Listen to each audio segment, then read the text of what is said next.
প্রিয় ছাত্রছাত্রীরা, তোমরা কেমন আছো? আশা করছি খুব ভালো নেই, কিন্তু পড়াশোনা আমাদের চালিয়ে যেতে হবে। বিশেষ করে যারা দশম এবং দ্বাদশ শ্রেণীর ছাত্রছাত্রী আছো, কারণ সামনেই বোর্ড এক্সাম তোমাদের। সুতরাং পড়াশোনা যদি কন্টিনিউ না করো তাহলে কিন্তু খুব সমস্যায় পড়ে যাবে। যাই হোক, সেই জন্যই আমি আজকে দশম শ্রেণীর ছাত্রছাত্রীদের জন্য একটি টপিক আলোচনা করছি। সেটি হচ্ছে লম্ববৃত্তাকার চোঙ। তো প্রত্যেকেই তোমরা বিভিন্ন অনুষ্ঠান বাড়িতে জলের ড্রাম দেখে থাকবে, বা পেন রাখার জন্য যে পেনদানি ব্যবহার করি আমরা, সেগুলো তোমরা দেখে থাকবে, বা জলের পাইপ দেখে থাকবে। যে তারা সাধারণত যে বললাম জলের ড্রাম বা পেনদানি, সেগুলো কিরকম দেখতে হয়, এই ধরনের দেখতে হয়। এবং এটারই নাম হচ্ছে এই যে ঘনবস্তুটির নাম হচ্ছে লম্ববৃত্তাকার চোঙ, বা অনেক সময় আমরা সংক্ষেপে চোঙও বলি। ইংরেজিতে বলা হয় রাইট সার্কুলার সিলিন্ডার, বা সিম্পলি বলা হয় সিলিন্ডার, চোঙাকৃতি অর্থাৎ। তো এই ধরনের যদি ঘনবস্তু হয় তাহলে তার ক্ষেত্রফল বা আয়তন কি হবে এবং সেই সংক্রান্ত অঙ্ক, সেগুলো নিয়ে আমার আজকের অধ্যায়টি আলোচনা। চলো আমরা শুরু করি তাহলে। তো এখন দেখতেই পাচ্ছ যে একটা লম্ববৃত্তাকার চোঙ আমি এঁকে রেখেছি। এখানে একটা লম্ববৃত্তাকার চোঙ। তো এখানে তার উচ্চতাটাকে আমি এই ধরছি। লম্ববৃত্তাকার চোঙের ভূমির ব্যাসার্ধকে ধরে নিচ্ছি। লম্ববৃত্তাকার চোঙের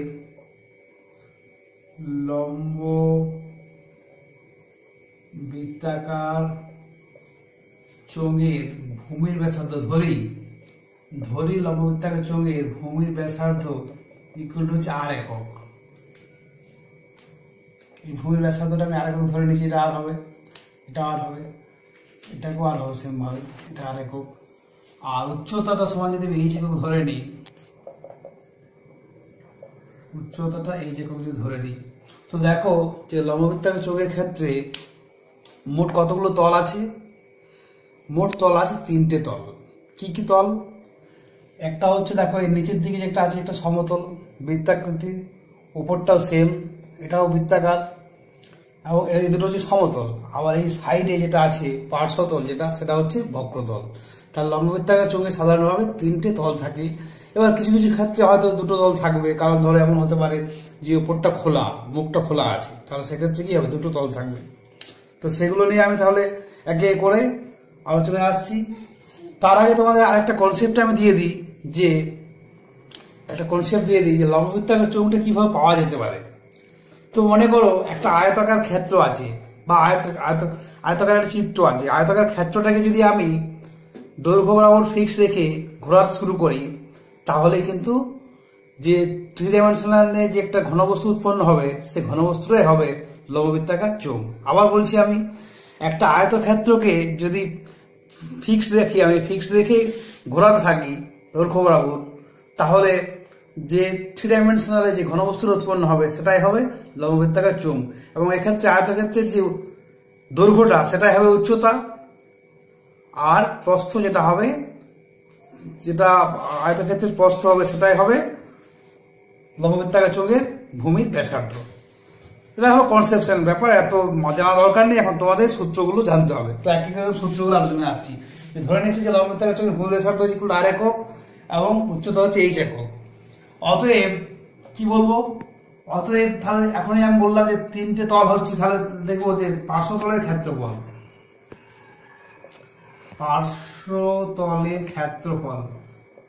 পার্শ্বতলটা কোনটা? এই যে সাইডে যেটা আছে বক্রতল, সেটা হচ্ছে 2 পাই আর এইচ বর্গ একক। এবং এটা একটাই, বক্রতল থাকছে একটাই। আর হচ্ছে দেখো উপরে একটা আছে, নিচে একটা আছে, অর্থাৎ ভূমিতল আর উপরের তল। সেগুলো কি হবে? সেগুলো হচ্ছে বৃত্তাকার। তাহলে বৃত্তের ক্ষেত্রফলের সূত্র আমরা কি জানি? পাই আর স্কোয়ার। তাহলে উপরে একটি আছে, উপর নিচে একটি আছে, তাহলে কত হবে? 2 পাই আর স্কোয়ার। অতএব তাহলে লিখবো আমি যে অতএব লম্ববৃত্তাকার চোঙের সমগ্র তলের ক্ষেত্রফল, ইকুয়াল টু আমি কি পেয়ে গেলাম? 2 পাই আর স্কোয়ার। ভূমিটায় পাই আর স্কোয়ার, উপরটা পাই আর স্কোয়ার, তাহলে 2 পাই আর স্কোয়ার।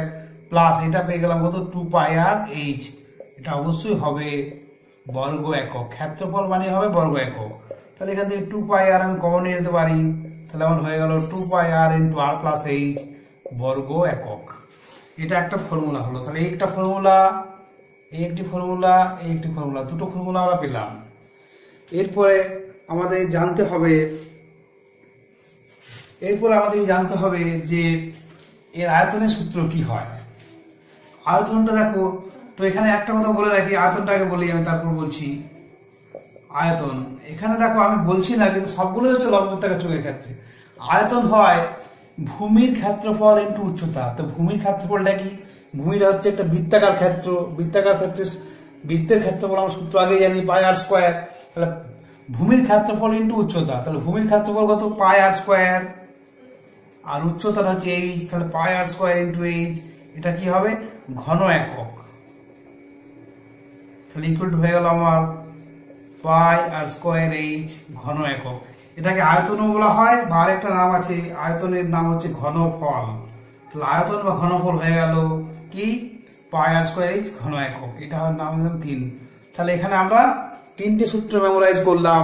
সাথে আরেকটা আমি বলে দিচ্ছি, যদি এরকম হয়, ধরো উপরটা খোলা আছে, তাহলে কি হবে, একটা সমতল একটা বক্রতল, তাহলে সেক্ষেত্রে কি হবে, সেক্ষেত্রে সূত্র দাঁড়াবে, সেক্ষেত্রে সমতলের ক্ষেত্রে তাহলে একমুখ খোলা, লিখে দেবো যে একমুখ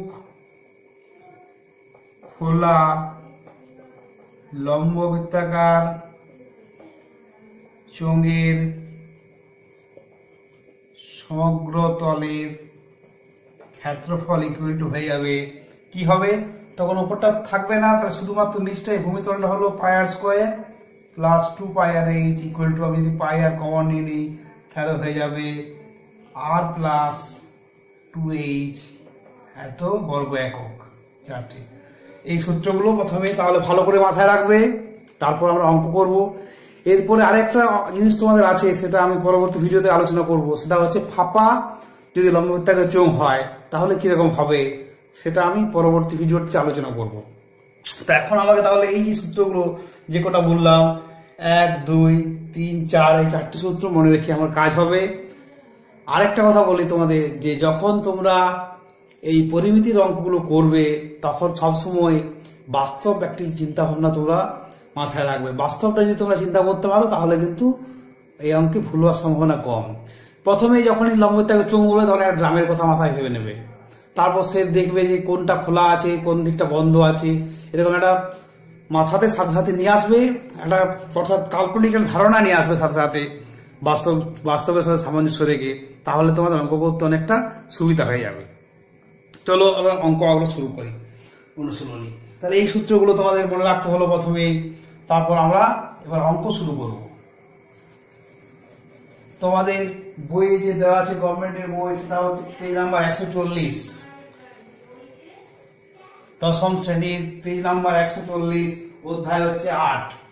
পেজ নাম্বার 140 থেকে শুরু হয়েছে, কিন্তু প্রবলেমগুলো পরে শুরু হয়েছে। প্রবলেমগুলো আসছে কত পাতায় আমি সেটা বলছি। অধ্যায় 8, এটা হচ্ছে যেখানে আছে তোমাদের পেজে অঙ্কগুলো, সেটা হচ্ছে 146। তাহলে শুরু হচ্ছে কত 146, পেজ নাম্বার হচ্ছে 146, অধ্যায় হচ্ছে 8, কোষে দেখি 8, কোষে দেখি 8। অঙ্কগুলো আমি শুরু করছি। দেখো সব অঙ্ক করে দেওয়া সম্ভব নয়, কিন্তু আমি বেশিরভাগ অঙ্কই চেষ্টা করবো তোমাদের করে দেওয়ার।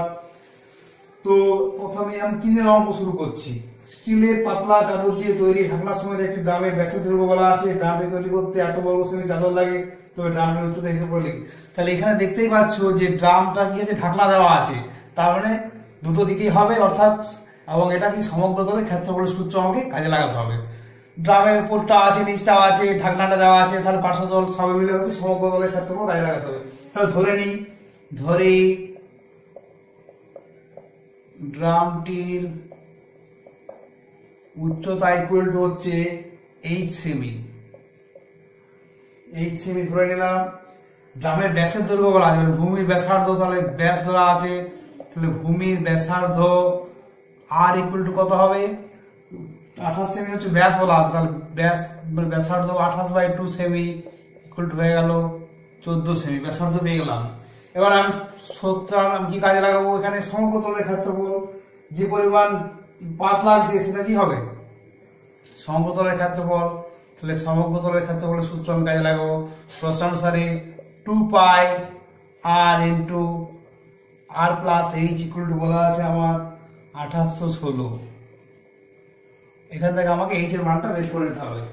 তো এইচ এর মানটা বের করে নিয়ে আমি এবার এটা ছবিটা দরকার নেই আমার, তো 1816। এবার এখান থেকে আমি বসিয়ে দেবো মানগুলো, और 2 ইন্টু পাই এর মান বসিয়ে দিচ্ছি 22/7 ইন্টু আর এর মান বসিয়ে দিচ্ছি আমি 14 into 14 plus H equal two 1816। और এবার আমরা ক্যালকুলেশন করব, দেখো এখানে 7 2 14 হয়ে গেল, তাহলে और 14 প্লাস এইচ ইকুয়াল টু আমি এদিকে নিয়ে চলে যাচ্ছি 1816 বাই এদিকটা কত হয়ে গেল 2 ইন্টু 22 ইন্টু 2। তো এবার দেখি আমি কাটাকাটি কিছু করা যায় কিনা। তো প্রথমে দেখো কাটাকাটি করি আমি, 11 2 22, 11 2 22, 6 61, 11 5 55, 6 থাকছে 11 6 66, 256 হলো। এবার আমি আবার কাটাকাটি করছি 2 দিয়ে, পেয়ে গেলাম 128, 2 দিয়ে কাটলে হলো 128। এবার আরেকবার কাটবো, 2 দিয়ে হয়ে গেল 64, আরেকবার 2 দিয়ে কাটলাম হয়ে গেল 32। তাহলে আমি কি পেয়ে গেলাম, और h প্লাস 14 ইকুয়াল টু পেয়ে গেলাম 32, দেওয়ার h ইকুয়াল টু পেয়ে গেলাম 32 মাইনাস 14 ইকুয়াল টু 18 বা 18। তাহলে আমার প্রথম প্রশ্নের উত্তর হয়ে গেল, অতএব ড্রামটির উচ্চতা ইকুয়াল টু, অতএব ড্রামটির উচ্চতা ইকুয়াল টু 18 সেমি। অ্যান্সার। আশা করছি তোমরা বুঝতে পেরেছো। তো ক্যালকুলেশনটা যে আমার মতোই করতে হবে এর কোনো মানে নেই, নিজের সুবিধা মতো করে নেবে তাহলে হবে। নেক্সট আমি আসছি যেগুলো গুরুত্বপূর্ণ অঙ্ক সেগুলো আমি করে দেওয়ার চেষ্টা করছি, বাকিগুলো নিজেরাই বাড়িতে করতে পারবে সূত্র প্রয়োগ করে, এবং সবসময় বাস্তবটা তোমরা চিন্তা করবে যে কিরকম হবে দেখতে, তাহলেই তোমাদের অঙ্কটা হয়ে যাবে। তো এবার নেক্সট আমি যেটা করে দিচ্ছি সেটা হচ্ছে 7 অঙ্ক। দেখো তোমাদের এগুলো গুরুত্বপূর্ণ অঙ্কগুলো আমি আলোচনা করে দিচ্ছি। কি বলেছে, একমুখ খোলা একটি লম্ববৃত্তাকার পাত্রে সমগ্রতলের ক্ষেত্রফল বলা আছে এত বর্গ সেমি, পাত্রটি ভূমির ব্যাসের দৈর্ঘ্য এত হলে পাত্রটিতে কত লিটার জল ধরবে হিসেব করে লিখি। তাহলে একমুখ খোলা পাত্রের হিসেবে আমি আগেই বলে দিয়েছি সমগ্রতলের ক্ষেত্রফল বলা আছে। তাহলে ধরে নিই যে ধরি একমুখ খোলা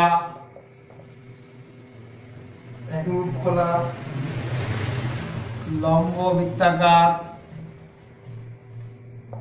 পাত্রের উচ্চতা ইকুয়াল টু আমি ধরে নিলাম যে 8 সেমি। ভূমির ব্যাসার্ধ দেখো বলে দেওয়া আছে, ব্যাস বলে দেওয়া আছে, তাহলে ব্যাসার্ধ আমি বের করে ফেলবো। ভূমির ব্যাসার্ধ আর ইকুয়াল টু কত হবে 14 সেমি, ব্যাস বলা আছে ব্যাসার্ধ হবে 14/2 সেমি ইকুয়াল টু হচ্ছে 7 সেমি। এবার আমার কি বলা হয়েছে, পাত্রটির সমগ্রতলের ক্ষেত্রফল। তাহলে প্রশ্নানুসারে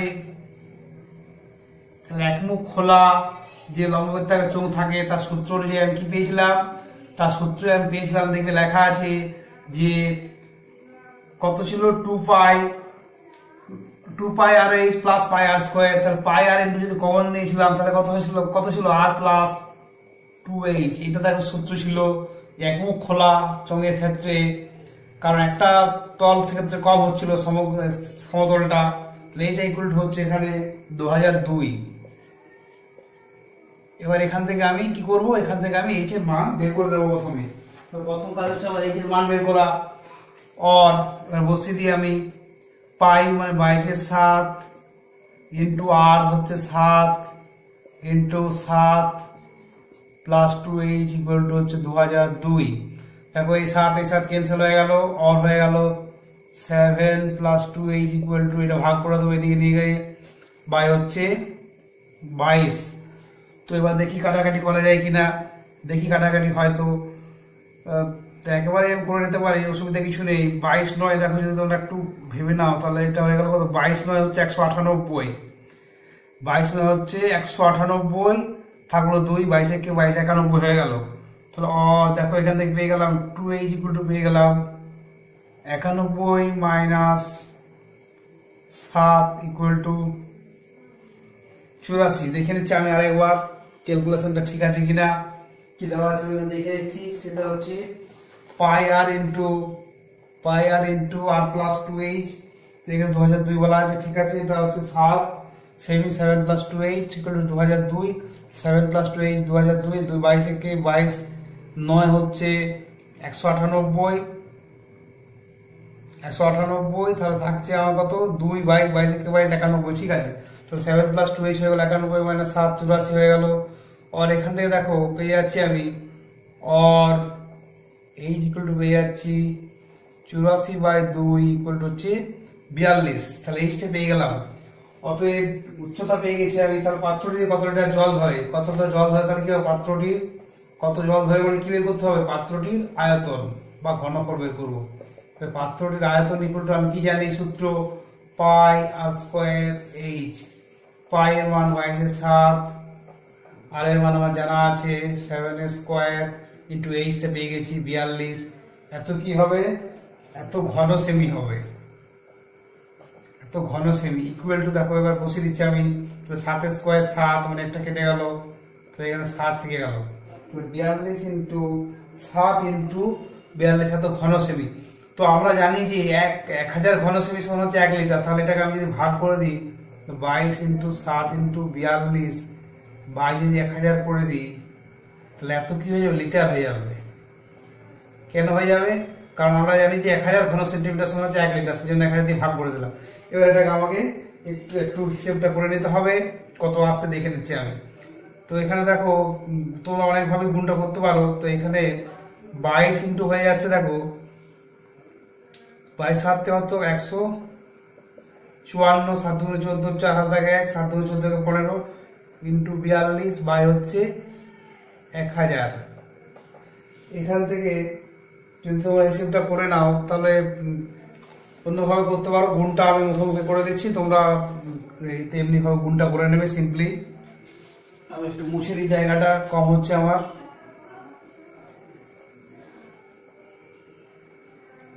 গুণটা করে নিচ্ছি আমি। দেখো 42 4 হচ্ছে 168, 168 রাত থাকে 16, 42 5 হচ্ছে 210, 210 আর 16 226, 226 6 হাতে থাকে 22, 42 একে 42 আর 42 একে 42 আর হচ্ছে 22 হচ্ছে কত 64। তাহলে 42 আর 22 হচ্ছে 64। এই গুণটা মুখোমুখি তোমাদের করার দরকার নেই, আমি মুখোমুখি করলাম, তোমরা আলাদাভাবে করে নেবে। তাহলে এখানে দেখো 1000 দিয়ে ভাগ করলে তাহলে হচ্ছে 6.468 এত বেরোচ্ছে। এত কি লিটার, এটাই উত্তর হবে। অতএব পাত্রটি যা আয়তন সেটাই যে জল ধরবে। অতএব পাত্রটিতে তোমরা লিখে দাও শেষে যে অতএব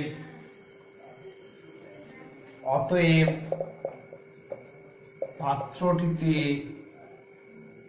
6.468 লিটার জল ধরে। অ্যান্সার 1 লিটার সমান হচ্ছে 1000 ঘন সেন্টিমিটার। সেখান থেকে পাচ্ছি, বা 1 ঘন ডেসিমিটারও বলা যায়, সেখান থেকে আমি হিসেবটা নিয়ে এলাম। অ্যান্সার। আশা করছি তোমাদের বিষয়টি পরিষ্কার হয়েছে। এরপর আমরা যেটি আলোচনা করব সেটি হচ্ছে নেক্সট কোশ্চেন। এটিও ভালো একটি অঙ্ক, সেটা হচ্ছে পাইপ দিয়ে জল বেরোনোর অঙ্ক। এগুলো খুব গুরুত্বপূর্ণ ধরনের অঙ্ক এবং এগুলো জানাও দরকার খুব। দেখা যাক কি আছে অঙ্কটা আমাদের। বলছে একটি পাইপে প্রতি সেকেন্ডে এত জল বেরোচ্ছে, তাহলে ওই পাম্পটিতে 1 ঘন্টায় কত লিটার জল সেচ করতে হবে। দেখো প্রথমেই তো দেখো যে আমরা লিখতে পারি যে পাইপ পাম্প সেট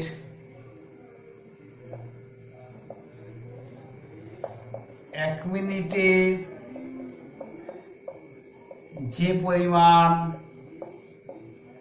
জল নির্গত করে তার আয়তন সমান। তো একটা ভালো জিনিস এখানে লক্ষ্য করো যে একটা পাম্প সেট আছে। একটা পাম্প সেটে আমি কি বলছিলাম, যেটা হচ্ছে কি কিসের আকৃতির হয়, পাম্প সেটের মুখটা হয় এটা লম্ববৃত্তাকার চোঙ আকৃতির হয়। তো এখন পাম্প সেটে যে পরিমাণ যে বেগটা থাকছে সেটাই হচ্ছে তোমার উচ্চতার কাজ করবে, আর প্রস্থচ্ছেদের ক্ষেত্রফলটাই হবে তোমার পাই আর স্কয়ার কাজ করবে। তাহলে এটা কি হয় যে পাই আর স্কয়ার এইচ হবে, তাহলে এটা আয়তনটা কি হবে পাই আর স্কয়ার এইচ। তো এখানে পাই মানে হচ্ছে তাহলে পাই আর স্কয়ার ইন্টু এইচ। এবার এটা বসাচ্ছি আমি, পাই মানে হচ্ছে 22/7, আর আরটা কত হবে, আরটা হচ্ছে ব্যাসটা বলা আছে পাইপের, তাহলে ব্যাসার্ধ যেটা হবে কত, ব্যাসার্ধটা হবে 14/2 এত স্কয়ার ইন্টু এইচটা হচ্ছে বেগটা, প্রতি মিনিটে এত মিটার জল সেচ করছে, প্রতি মিনিটে 2500 মিটার জল সেচ করছে, তাহলে কত 2500 মিটার দ্বিগুণ হবে ইন্টু 2500 কে আবার দেখো আমি এখানে পুরোটাকে আমি সেমিতে নিয়ে যাচ্ছি, তাহলে 2500 ইন্টু হয়ে গেল কত মিটার, এত সেমি, তাহলে এত ঘন সেমি ইকুয়াল টু, দেখো এটাকে আমি ইয়েতে নিয়ে আসবো, লিটারে নিয়ে আসতে বলেছি, তাহলে লিটারে করলে আমি কি 1000 দিয়ে ভাগ করবো, তাহলে 22/7 ইন্টু এটা 7 হয়ে গেল, মানে 7 স্কয়ার হয়ে গেল, ইন্টু 2500 ইন্টু 100 বাই হবে কত 1000 ঘন সেমি, মানে হচ্ছে 1 লিটার, এটা হয়ে গেল এত লিটার। এবার একটু কাটাকাটি গুলো আমি করে নিতে পারি নিজেদের সুবিধার্থে। দেখো একটা শূন্য কেটে দিলাম, এই শূন্য কেটে দিলাম, আর একটা হচ্ছে কত এখানে তোমার এই শূন্য কেটে দিলাম, তাহলে আমার পড়ে থাকলো কত, এখানে হচ্ছে একটা 7 কেটে যাবে, তাহলে আমার পড়ে থাকছে 22 ইন্টু 7 ইন্টু 25 ইন্টু 10 এত লিটার, তাই তো। এটা হচ্ছে কি প্রতি মিনিটে, অতএব 1 ঘন্টায় যে পরিমাণ জল নির্গত হয়, পাম্প সেটে 1 ঘন্টায় যে পরিমাণ জল নির্গত করবে, তাহলে 1 ঘন্টায় জল সেচ করবে কি হবে এটা, তাহলে 22 ইন্টু 7 ইন্টু 25 ইন্টু 10, একটা ছিল 1 মিনিটে, তাহলে একটু 60 হয়ে যাবে, এত লিটারকে দেখো একেবারে সরাসরি আমি করে দিতে পারি, যদি 1000 দিয়ে ভাগ করে দিই আমি, তাহলে সেটা হয়ে যাবে কিলো লিটার, কারণ 1 কিলো লিটার মানে হচ্ছে 1000 লিটার। তো এটা ভাগটা করে দিয়ে আমি দেখো কত আসছে, এবারে কাটাকাটি গুলো আবার করে সুবিধা হবে, আমার একটা শূন্য কেটে দিলাম, এই শূন্য কেটে দিলাম, তাহলে এবার আমাকে এটা আমার গুণটা করে নিতে হবে। দেখো এটা কত হচ্ছে 25, 5 দুগুণে 10, 5 5 25, 2 11, তাহলে এখানে আমার কত দাঁড়ালো, এখানে আলটিমেট দাঁড়াচ্ছে কত 11 7 77 ইন্টু দাঁড়াচ্ছে এখানে 5 6 30 ইকুয়াল টু আমার দাঁড়াচ্ছে 310 কিলো লিটার। তাহলে এখানে দেখো আমার যেটা উত্তর দাঁড়ালো যে অর্থাৎ 1 ঘন্টায় কত লিটার জল সেচ করবে, এটা যে এত কিলো লিটারের অ্যান্সার। আশা করছি তোমরা বুঝতে পেরেছো। এখানে আবার আমি একটা কথা বলে নিচ্ছি যে ওই পাইপের যে প্রস্থচ্ছেদ, তাহলে পাইপের যে প্রস্থচ্ছেদ যে ক্ষেত্রফলটা হবে সেটাকে ওই যে পরিমাণ 1 মিটার জল সেচ করছে 1 মিনিটে সেটা দিয়ে গুণ করছে, ওই জল সেচের যে পরিমাণ, জলের পরিমাণটা যেটা আসছে এত মিটার জল সেচ করছে, তাহলে ওইটাই হয়ে যাবে এখানে উচ্চতার কাজ করছে। আশা করছি তোমরা বুঝতে পেরেছো। নেক্সট আমরা চলে আসছি 8 হয়ে গেল, এবার আমাদের আসছি 9 অঙ্কে। এটা একটা ভালো অঙ্ক, গুরুত্বপূর্ণ অঙ্কগুলো আমি তোমাদের করে দেওয়ার চেষ্টা করছি, এবং এই ভিডিওতে হয়তো পুরোটা দেওয়া সম্ভব নয়, পরের ভিডিওটিতে বাকি অঙ্কগুলো অবশ্যই করে দেওয়া হবে, সুতরাং তোমরা পরের ভিডিওটি ফলো করবে।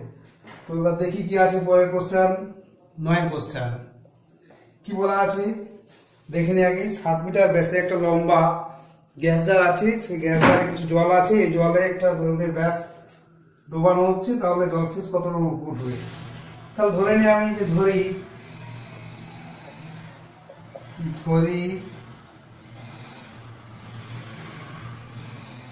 লোহার টুকরো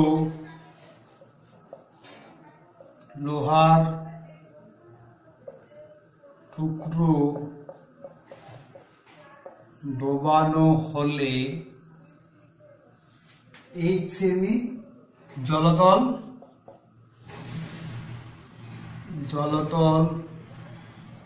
8 সেমি উপরে উঠবে।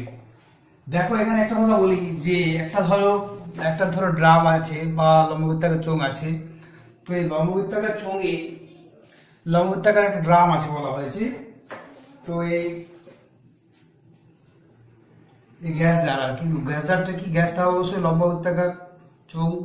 তো এখানে গ্যাস জারে একটা কি করা হচ্ছে, এখানে ডোবানো হচ্ছে একটা লম্ববৃত্তাকার টুকরোকে। তাহলে কি হবে, নিজের যে আয়তন সেই আয়তনে জল অপসারিত করবে, এর নিজের যে আয়তন এই টুকরোটা সে সমায়তনে জল অপসারিত করবে।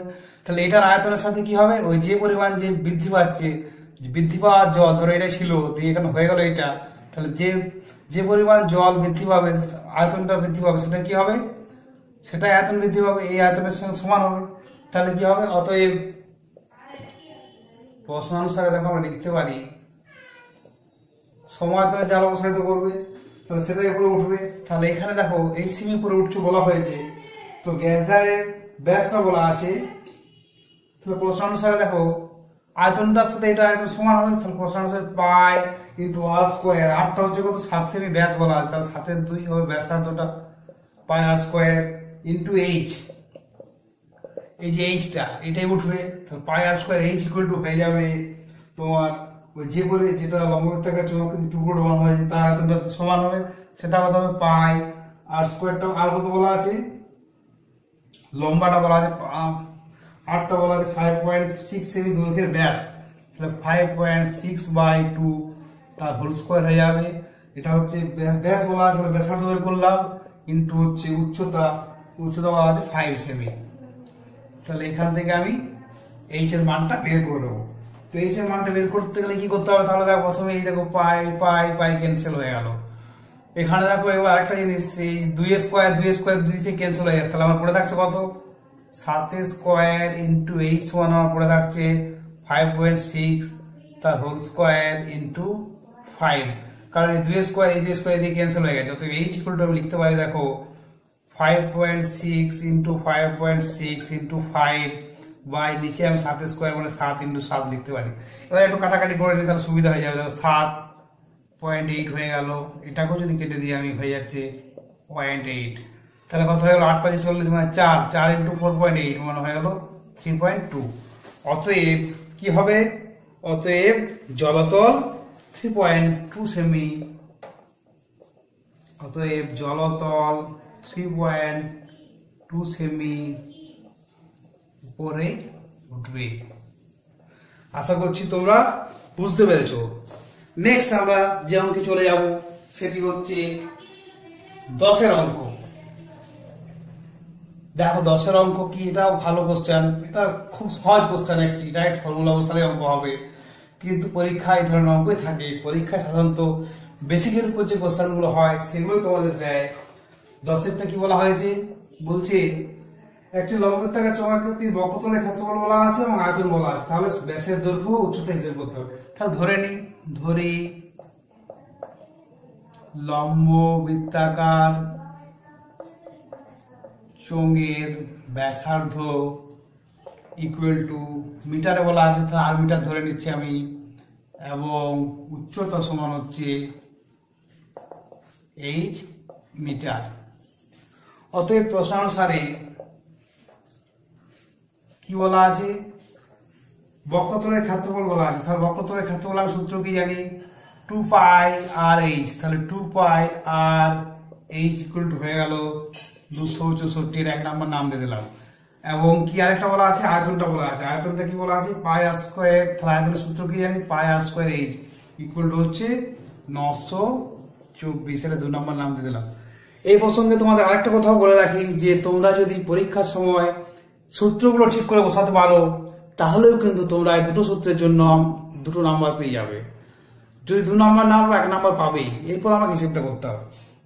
তো এবার দেখো আমি 2কে আমি 1 দিয়ে ভাগ করে দিচ্ছি। কি করছি, আমি 2কে 1 দিয়ে ভাগ করছি, 2 ডিভাইডেড বাই 1 করে দিচ্ছি। তাহলে কি পাচ্ছি আমি, এটাকে এটা দিয়ে ভাগ করে দিই আমি, তাহলে আমার পড়ে থাকছে দেখো r/2, কারণ পাই কেটে গেল শুধু একটা r পড়ে থাকছে, ইকুয়াল হয়ে যাচ্ছে 924/264। তো এবার এটাকে আমাকে হিসেবটা করে নিতে হবে। হিসেবটা যদি করে নিয়ে আমি দেখি কি আসছে, r/2, তাহলে এখানে হয়ে গেল দেখো ইকুয়াল টু হচ্ছে 924/264, তাহলে এখানে 8টা আমি এদিকে করে যদি নিয়ে চলে যায়, বা তাহলে এখানে দেখো কাটাকাটি কত দিক হচ্ছে এবং সেটা দেখতে হবে একবার। 924/264, প্রথমে এখানে দেখো আমি 4 দিয়ে যদি কাটতে থাকি, 4 দিয়ে কাটা যায়, যদি 4 6 24, 4 6 24, 66 হয়ে গেল। এখানে যদি 4 দিয়ে কাটি আমি, 4 2 8, 4 2 8 12, 4 3 12, 4 1 4, 231 হলো। এবার দেখো 11 দিয়ে কাটতে পারি আমি, 11 6 66, এটা কত হয়ে গেল, 11 2 22, 11 1 11 21, তাহলে হয়ে গেল 21 6। আরেকবার কাটতে পারি আমি, 3 2 6, 3 7 21, তাহলে হয়ে গেল 7 2, তাহলে আরেক বাই 2 ইকুয়াল টু হলো 7 2, তাহলে আর ইকুয়াল টু কত হয়ে গেল, 7 2 ইন্টু 2 ইকুয়াল টু হলো 7। তাহলে এটা হয়ে গেল ব্যাসার্ধ পেয়ে গেছি। এবার একটাই মান বসিয়ে দাও, যে কোনো একটাই মান বসিয়ে দিলে আমি পেয়ে যাবো। সেটা হচ্ছে 1 নম্বরে আমি বসিয়ে দিচ্ছি, 1 থেকে পাই কত 2 পাই, আর এই 2 পাই, পায়ের মান বসালাম, আর এর মান বসালাম, আর ইন্টু এই সমান হচ্ছে 264। আর এই দেখো এই সাথে ক্যান্সেল হয়ে গেল, আর এইচ ইকুয়াল টু হয়ে যাচ্ছে, দেখো একবারই আমি কাটাকাটি যদি এদিক থেকে করে নিই, 264/2 ইন্টু 22, একবারে 22 দিয়ে দেখো আমি কেটে দিতে পারি, 22 1 22, 22 2 44, তাহলে 12 হয়ে গেল, এটা 2 6 12, তাহলে ইকুয়াল টু হয়ে গেল 6। তাহলে আমি দুটো জিনিস পেয়ে গেলাম, অতএব ব্যাসার্ধ পেয়ে গেছি মানে ব্যাস পেয়ে যাবো। অতএব হচ্ছে চোঙটির ব্যাসার্ধ, দেখো অতএব স্তম্ভের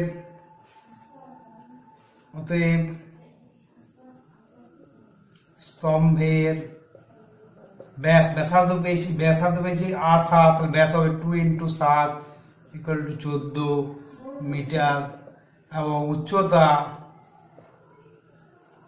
কত পেলাম, উচ্চতা ইকুয়াল টু 6 মিটার। আশা করছি তোমরা বুঝতে পেরেছো। যদি কোনো সমস্যা থাকে অবশ্যই কমেন্টে জানাবে, আর শেষ অংশের জন্য তোমরা এর পার্ট 2 অংশটা দেখতে থাকো। প্রত্যেকে ভালো থেকো, ধন্যবাদ।